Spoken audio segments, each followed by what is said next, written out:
beloved, Boss Mike,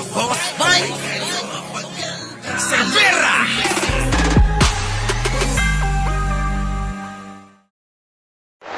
Magandang umaga, magandang hapon at magandang gabi sa amandako ng mundo naroon. Kaya syempre, magandang buhay na rin para sa ating lahat. So eto na nga, eto na. Okay, pasok! Dalawang ang gusto kong patunayan, sir, eh. Magkwento ka lang, Oh. makakarating ka na rito. Kwentong ba? Boom! Di ba? So ibig sabihin ni Picoy, mga kababayan, magkwento ka lang, abay paniniwalaan ka ni Bato. Di ba? Magkwento ka lang, paniniwalaan ka ni Bato. So yun yung gustong iparating ni Picoy, na hindi pa rin magit ni Kalbo. Di ba? Hindi magit ni Hindi magit ni Bato. Hindi ko alam kung nagtatanga-tangahan o nagbobobohan si Bato, no? So, kwentong barbero lang, papatulang pala sa Senado. So, alam nyo, mga kababayan, nalalagay sa kahihiyan at kawalan ng kredibilidad ang Senado sa ginawa ni Bato. Dalawang ang gusto kong patunayan, sir, eh. Magkwento ka lang, makakarating ka na rito. Oh. Kwentong barbershop, sir. Kwentong barbero lang. Katang isip. Makakarating ka na. Andito po ngayon, napatunayan ko ngayon yun. Oo. Kung pwede pala dyan mga barbero, magkukwento lang din ako. Tapos pwede na pala ako kay Bato, no? Sikat na ako, makikita nyo ako sa Senado. Ganon. Makakarating ka na. Andito po ngayon, napatunayan ko ngayon yun. Napatunayan Bato. Alam mo si Bato, parang pinagsasampal ng kaliwat kanan na meron pang kasamang uppercut eh. Sa sinabi netong si Picoy. Oo, simpleng-simpleng patama. Yan, dali no? Kwentong barbero lang. Katang isip. Makakarating ka na. Andito po ngayon, napatunayan ko ngayon yun. Napatunayan mo ngayon. Yes, sir, nandito po ako. Kasi So you mean to say itong committee na ito ay pwede pala mag-imbestiga ng katang isip lang? Nagtanong pa si Gago. Nagtanong pa So meaning to say, ibig mo sabihin, pwede palang mag-imbestiga dito ng kathang isip lang. Yun na nga ba to ang matagal na naming sinasabi sa imo? Dili mo gid pinakinggan. Diba? Ay, Diyos ko, Bato, kung nanonood ka lang sa amin, sinasabi na namin yan na mapapahiya ka. Ayan, tuloy, Bato. So you mean to say itong committee na ito ay pwede pala mag-imbestiga ng katang isip lang? ako po, ang sinasabi ko, yung akin po, hindi po kayo. Kayo po ay tunay. Alam ko po ang inyong layunin. Wow! Bato, binobola ka ni Picoy. Oo, binobola ka. Pero hindi mo pansin. Hindi mo pinapansin na binobola ka na ni Picoy. Ako po ay para sa akin, gusto ko lang pong makarating dito upang magbigay linaw lang po, magdagdag linaw dahil sa mga dala ko. We are not Bato, pagsalitain mo na lang. Nandiyan dyan nga para magbigay ng linaw eh. Ikaw naman ayaw mong Ayaw mong pagsalitain. Bakit ayaw mong pagsalitain, Bato? Bakit ayaw mong pagsalitain? Bakit? Dahil sa mga dala ko. we are not interested of your dagdag linaw. Kita nyo, hindi siya interesado. Bakit? Kasi mabobokya eh.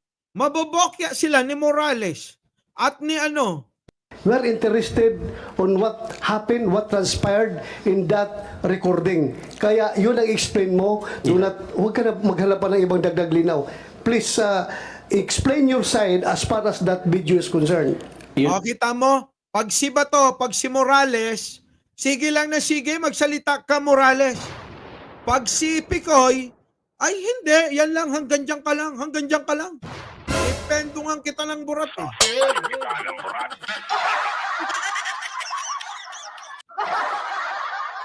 Pasok. Po ay katang isip ko lang, pasensya na po kayo. Kaya po humingi po ako ng tawad nga po kay paring Romy at saka kay Katang isip na kasi actually sir, hindi naman para hindi naman para sa lahat 'yun eh. Sa amin lang sana 'yon. Pero dahil po na napunta po ako dito, Bato, hindi mo naintindihan. Para sa kanila lang yung video na yan. Gawa lang nila. Sasampalin kita ng burat. Hindi mo pa rin na-gets. Dahil nga po sa isang salita niya na... Sandali, katang isip lahat ng sinasabi mo doon? Yes, sir. Kinakatang isip mo ito si... Kaya nga po humingi po ako ng tawad sa kanya eh. O, aminado naman ba to eh? Yang umaamin, ayaw mong paniwalaan. Yung nagsisinungaling, tuwang-tuwa kang... Diba? Si Bato, kita nyo, pansin nyo? Yung sinungaling pinaniniwalaan. Yung umaamin na ng katotohanan, ayaw niyang paniwalaan. Kundi ba naman... pasok. Kaya... Wow! O, hindi naman kami grade 1 dito, mga senador kami. Ay, nako. Ay, naku! Di ba sabi mo, babalik ka ng grade 1 ba to? Naloko na. Pasok. Ibig mong sabihin na binubula mo lang siya para mabula kami, para imbitahin ka dito, para makapagsalita ka ng something against kay Morales. No. Correct! Nadali mo ba to? Nasa wakas! Nadali ni Bato. Naloko na. Wow! O, hindi naman kami grade 1 dito, mga senador kami. Ay, nako. Ibig mong sabihin na binubula mo lang siya para mabula kami, para imbitahin ka dito, para makapagsalita ka ng something against kay Morales. Correct! Correct! Oo, correct ba to? Tumama ka. Yun na nga yun. Nadali mo. O, pasok. Ganon. Yan ang Mali po, lumalabas hindi po kayo sinasabi mo eh. hindi po kayo dapat kong bulahin. Hindi sir. ako binubula mo. Siya ang binubula mo para pagbula mo sa kanya, mabubula rin kami kasi may video yun ang usapan ninyo eh. Ibig mong sabihin, ganun kakagaling iyo. Kahit na ilang bisis ka kaso mo, yung kaso mo, Oh, teka, bakit napunta sa... Yung kaso mo? Yung kaso mo? Ba't napunta doon? Ako! yung kaso mo, yung kaso mo, wag mo Yung kaso mo? Yung kaso mo? Paulit-ulit yung kaso niya? Yung kaso mo? Yung kaso niya? Naloko. Sige, wala. Ibig mong sabihin, ganun kakagaling iyo. Kahit na ilang bisis ka kaso mo, yung kaso mo, wag mo Ano? Walang masabi! Naloko na. Walang masabi! Bato! Naloko na. Walang masabi? Inaantay ka nung dalawa, Si Cheese tsaka si Jinggoy, Inaantay ka eh. Sir, I understand, sir. Pasis lang yun sa aking panerbisyon pagka-pulis. I understand, Kaya huwag mo akong bilugin dito, ha? Yes, sir. Kung siga ka, kung maro ka sa labas, kung nabubula mo yung ibang tao, not me. Naklampating! So sinasabi niya mga kababayan, hindi daw siya. Kung nabubola mo yung yung iba sa labas, wag ako. Naloko na. Oo. Si Morales lang. Si Morales lang ang pwedeng mambola sa akin.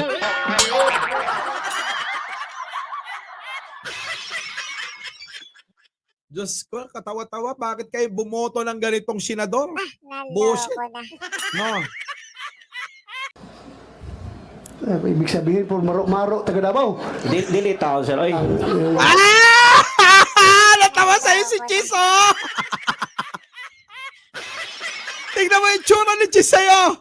Yan ang sinasabi ko sa'yo eh. Ayan na. Cheese. Ibig sabihin, por maro-maro, taga Davao. Delete ako, sir. Oy. Naloko na. Bigay. Bullshit, bigla ka na. Alam mo, sa sobrang inis ni Bato, kung ano-ano na yung sinasabi niya, naiintindihan ni Picoy. Naloko na. Biglang cambio. Sige. Ay. Now, please, continue. Explain your side yung nangyayari sa usapan na yun. Sige, I will give you the floor. Huwag kang lumihis sa ibang topic. Yun lang muna. Stick. Bakit ganun ba to?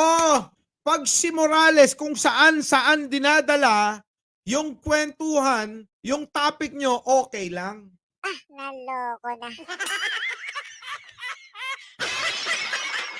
Bakit kapag si Picoy, hindi pwede? Bakit si Picoy, hindi pwedeng magliko-liko ng topic? Tingin ko naman yung sinasabi ni Picoy, yung pa rin yung topic. Diba? Oh. To that video, yung lahat na sinasabi mo doon, bigyan mo ng context, bigyan mo ng explanation, Yes, sir. bakit mo nasabi yung mga bagay na yon. Please. Yung kung totoo po, ako po nandito, ang purpose ko po is magsabi ng totoo. Yun nga, sabihin mong totoo, bakit ka tumawag kay... Yun nga, sinasabi naman yung totoo. Bato, ayaw mo lang pakinggan yung totoo. Kasi ang gusto mong marinig, yung gusto mo.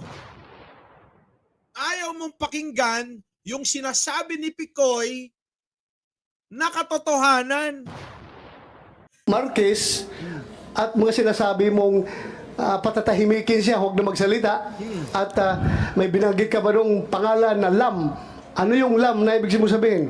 Sir, actually, sir, naririnig-rinig ko lang sa YouTube yun, sir. You play, kumsek, you play. Baka sabihin naman, Hindi, ibig sabihin, sir. baka ibig sabihin, yung... Bato! Sinagot na yung tanong mo. Ang mga tao ngayon, nanonood karamihan sa YouTube.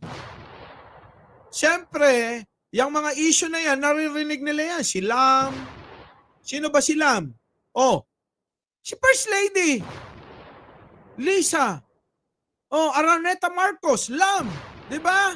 Oh. Yung committee na ito, gumagawa na naman ng AI generated video recording, ha? Kumsek, please play the... Bato, sinabi na nga totoo na nga. Oo na, totoo yung video. Gawa-gawa nga lang. Binola lang si Morales. Siguro si Picoy gusto niya lang din na patunayan na ala, pwede pa lang sumikat, punta ako sa Senado, gawa-gawa lang akong kwento. Oh. Ang ang simple lang eh. Ang simple lang. Bakit hindi maintindihan ni Bato Narinig mo lang yan, hindi mo ginamit? During your conversation, hindi mo ginamit yung salitang Lam? Sir, ginamit ko nga. Oh, ginamit ko mo? nga, sir. Kasi ganito nga, Ano sir. ibig mo sabihin ng Lam? Sir, Oh. ganito po yun. Naririnig... Sandali! Anong ibig mo sabihin ng Lam? Sinabi mo, binanggit mo. Yes, sir. Ipilit nyo, connectan nyo si Lam! Connectan nyo! Sige, si First Lady yan! Putik na yan, oh. Sige. Naririnig ko po sa YouTube lang yan, yung Lam, si First Lady, si James. O kaya nga, bakit mo nasabi yung Lam na yun doon? Para pasakayin nga po sila, sir. Kung gusto niyo pong malaman ng totoo. Pasakayin. Opo, para papasakayin lang po si Romy at si Agent Morales, sir. Hindi Boom! Naloko na. Bato, yung dalawang inimbitahan mong akala mong kakampi, oo, madali lang palang bulahin. Ibig sabihin, naniwala ka sa mga uto-uto, di mas uto-uto ka, Bato. Sa ulo. Oh. mo nga alam na nasa bahay ni Morales si Marque Enriquez. Ganito po yan, sir. Si Romy kasi, pag matri-trigger ko siya, alam ko na makakarating kay Morales yan. So anong Oh. purpose mo? Anong agenda mo Eto dito? nga po, sir, Anong kasi- motive mo? Bakit mo si... Pakinggan mo kasi, Bato. Ayaw mo kasi pakinggan. trigger? Sige nga. Gusto ko po kasing may mga dokumento po kasi kung dala. Kasi sir, kung napapagod na po kasi ako sa paulit-ulit na sinasabi nila, alam ko naman na mas may explain ko, sir. Oh. Dahil sa mga dokumentong dala ko. Oh. Ano yung mga document? Bato, may explain daw niya kapag pinakita niya yung mga dokumentong dala niya.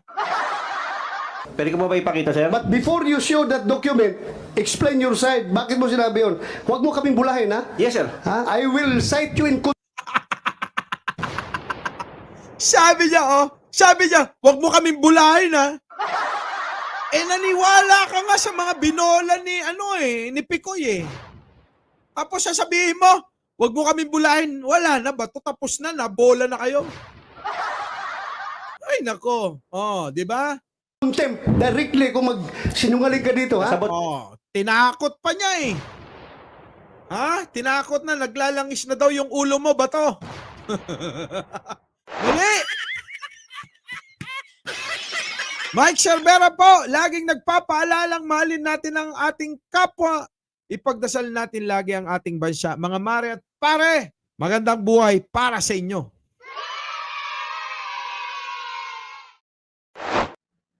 Our beloved Boss Mike Cervera